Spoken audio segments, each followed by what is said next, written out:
ஆஹா கல்யாணம் அடுத்த வார எபிசோடில் பார்த்திங்க அப்படின்னா மகா வந்து ஐஸ்வர்யா பேச்சை கேட்டு வீட்டிலே ப்ரெக்னென்சி கிட் வாங்கி செக் பண்ணுவாங்க. அப்போ பார்த்திங்க அப்படின்னா ஒரே ஒரு கோடு தான் வந்திருக்கும். அதனால் நெகட்டிவாக வந்துருச்சுன்னு சொல்லிட்டு அதை டஸ்ட்பினில் போட்டுட்டு ரொம்பவே சோகமாக இருப்பாங்க. உடனே பார்த்திங்க அப்படின்னா மகாவை வந்து இந்த ஸ்ட்ரிப்பை வச்செல்லாம் நம்ம நம்பக்கூடாது, அது கூட வந்து ஒர்க் ஆகாமல் இருக்கலாம், ஸோ அதனால் நம்ம ஹாஸ்பிட்டலுக்கு போய் செக் பண்ணுறது நல்லதுன்னு சொல்லிட்டு மகாவை கூட்டிகிட்டு சூர்யா ஹாஸ்பிட்டல் போகிறாங்க. அங்கே செக் பண்ணதில் மகா ப்ரெக்னெண்ட்டாக இருக்காங்க அப்படிங்கிற விஷயம் தெரிய வருது. இதை மகா கிட்ட சொல்லாமல் பார்த்திங்க அப்படின்னா சூர்யா சர்ப்ரைஸாக இருக்கட்டும் அப்படின்னு சொல்லிட்டு வீட்டில் எல்லாருக்கிட்டையும் இந்த விஷயத்த சொல்லிடுறாங்க. நான் மகாவை கோவில் கூட்டிகிட்டு போயிட்டு அதுக்கப்புறம் வீட்டுக்கு வரேன், வந்து எல்லா விஷயத்தையும் சொல்லிக்கலாம்னு சொல்லிட்டு சூர்யாவும் சொல்லிடுறாங்க.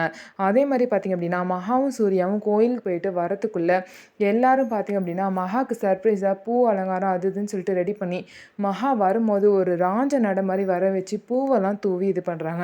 மகாவுக்கு ஒன்றுமே புரியல, என்னங்க என்ன ஆச்சு அப்படின்னு சொல்லிட்டு கேட்டுகிட்டே இருக்காங்க. அதுக்கப்புறம் தான் சூர்யா வந்து ப்ரெக்னெண்ட்டாக இருக்குது அப்படின்னு சொல்லிட்டு உண்மையை சொல்கிறாங்க. இவ்வளோ நேரம் எதுக்கு சொல்லாமல் வச்சுருக்கீங்க அப்படின்னு சொல்லிட்டு சூர்யா வந்து அடிக்கிறாங்க. அப்புறம் பார்த்திங்க அப்படின்னா மகாவுக்கு ரொம்பவே சந்தோஷமாயிருச்சு. வீட்டில் உள்ள எல்லாரும் பார்த்திங்க அப்படின்னா ரொம்பவே சந்தோஷமாக இருக்காங்க. அது மட்டும் இல்லாமல் மகாவையும் நல்லா பார்த்துக்கிறாங்க.